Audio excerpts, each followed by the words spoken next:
자연에서 의식만큼 수수께끼 같은 것은 없을 겁니다. 사전적 정의에 따르자면 의식이란 우리가 우리 주변의 것과 우리 내면의 상태를 알 수 있게 해주는 것입니다.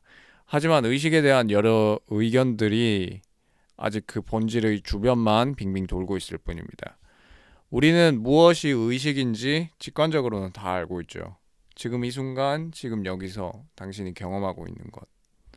하지만 이것이 정확히 무엇인지 콕 집어보려고 한다면 약간 뜬구름 잡는 느낌이 들죠. 우리만 그런 게 아니라 철학자, 과학자들도 의식을 정의하는데 애를 먹습니다. 다양한 학설과 아이디어들이 있지만 그 누구도 확실히 알아내지 못했습니다. 우리가 우리와 세계를 알게 하는 것이 무엇인지를 모른다는 것은 우리를 불안하게 만듭니다. 이 애매한 영역에서 의식과 지성은 관련은 있지만 같은 것은 또 아니죠. 사람을 만드는 다른 많은 것들과 마찬가지로 우리의 의식 또한 자연 선택에 따른 진화의 산물로서 보다 단순한 것에서 진화했을 가능성이 있습니다.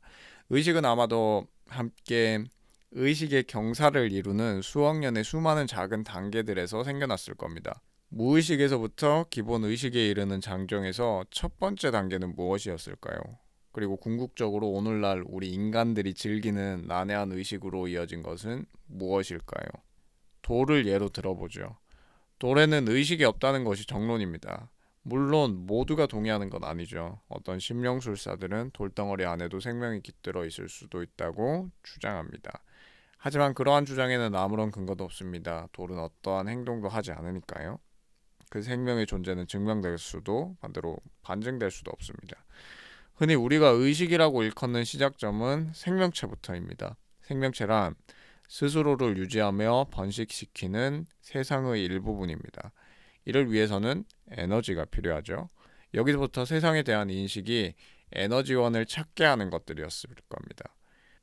의식의 원래 기능은 아마도 움직일 수 있는 자신이 에너지가 부족해지면 에너지원을 찾게 하는 것이었을 겁니다. 조금 더 작은 규모에서라면 음식을 찾기 위해서 꼭 의식해야만 하는 건 아닙니다. 가장 단순한 형태의 동물 중 하나인 털 납작벌레의 경우 그냥 아무렇게나 돌아다닙니다. 먹을 게 있다면 느려지고 없다면 빨라집니다. 이건 음식이 없는 곳보다 있는 곳에서 더 오래 머무르게 하는 효과적인 방법입니다. 하지만 특정한 대상을 향해 특정한 방향으로 움직이지는 않아서 주위 환경을 의식할 필요는 없습니다. 의식을 향한 첫 주요 단계는 아마도 움직일 수 있는 생명체가 자신을 특정 방향으로 움직일 때 생겼을 겁니다. 먹이와 같이 유익한 것에게는 다가가고 덜 유익한 것으로부턴 멀어지는 거죠. 플라나리아를 예로 들어보죠.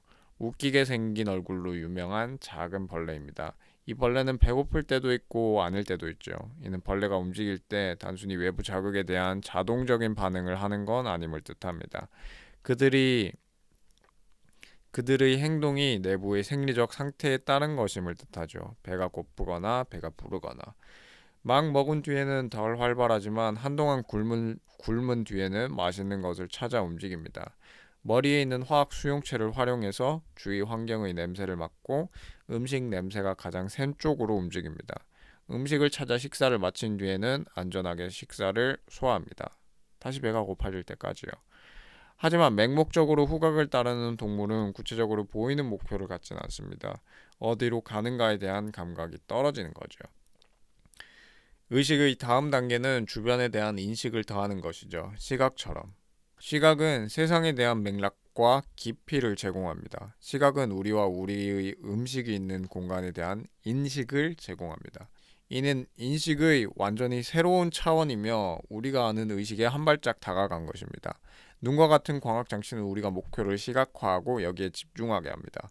하지만 이 단계에서도 생명체는 눈에 보이는 식량만을 인지할 뿐입니다. 그러니 이 다음인 논리적 단계는 생명체의 안에서 일어나야 합니다. 식량이 없어져도 식량의 시각 정보를 만들기 위하여 생명체는 이 세상의 투영을 스스로 만들어내어야 합니다. 그러면 그 생명체는 음식이 시야에서 사라져도 음식을 계속 찾아볼 겁니다. 세상의 투영과 필요한 것의 관련성을 깨닫게 되면 생명체는 음식에 집중할 것이고 얻기 위한 욕망을 지닐 것입니다. 이제 이 세상과 좀 더 친밀하게 지낼 수 있겠군요. 지금 우리가 살고 있는 기억 능력이 만들어진 겁니다. 기억 덕분에 동물은 수초 동안 외부 자극에 대처한 후에도 하던 일을 지속할 수 있습니다. 관련된 의식으로는 객체의 영속성이 있습니다. 이는 목표하는 물체를 우리가 인지하지 못하더라도 그곳에 있다고 생각할 수 있는 능력입니다. 이 능력은 몇몇 포유류와 조류가 가지고 있고 그 외 동물도 가지고 있을 거라 추측됩니다. 인간 아기는 이 능력을 태어나고 몇 개월에 걸쳐서 습득합니다. 병아리는 태어난 지 이틀 만에 획득하지만요. 객체의 사라짐에서 객체를 기억할 수 있는 용량은 시간이라는 개념의 기본을 제공합니다. 시간의 개념은 의식이라는 긴 사다리에 있어 큰 도약입니다. 이것이 현재의 지점에서 더 멀리 볼 수 있게 해주고 미래를 예상하게 해주는 걸지도 모릅니다. 예를 들어 어른 닭들은 잠시 참는 것으로 더 큰 식사를 받을 것으로 예상한다면 자기 앞에 있는 밥에 저항할 수 있습니다. 이런 종류의 지연된 만족은 오직 미래에 존재하는 보상을 시각화하는 능력이 있다는 것을 의미합니다. 그것은 인간 성인에게도 꽤 어려운 선택이 될 수 있습니다. 덤브러치는 지연된 만족에 대한 전문가들입니다.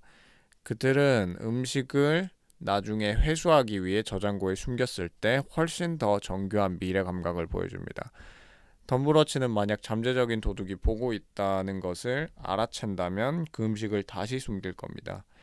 이것은 덤브러치들이 세상을 다른 시각으로 인식하고 다른 배고픈 사람들이 있다는 것을 알고 있다는 것을 의미합니다. 교활한 덤브러치, 다른 동료 새들의 마음을 읽을 수 있습니다. 이러한 독해 능력은 복잡한 의식 수준에서 매우 중요합니다. 자신을 다른 사람의 입장에 놓음으로써 부유한 경쟁자를 능가할 수도 배고픈 친구와 공감할 수도 있습니다. 언어는 마음을 읽고 새로운 것을 표현합니다. 단어들은 우리가 세계에 대한 가설을 세우고 상세한 계획을 세우며 다른 사람들과 그것을 소통할 수 있게 해줍니다. 단어는 우리가 우주에서 자신과 우리의 위치에 대해 생각할 수 있게 합니다. 그리고 심지어 우리 자신의 의식에 대해서도 생각합니다. 그렇다면 우리의 의식의 기원은 뭘까요? 그것은 아마도 배고픈 내가 음식 공급원으로 향하도록 지시된 움직임으로 시작되었을 겁니다. 생존 혜택 덕분에 무작위로 이동했거나 전혀 움직이지 않는 경쟁자보다 우위에 있었습니다. 아마도 모든 것은 더 많은 음식을 원하는 충동에서 시작되었을 겁니다.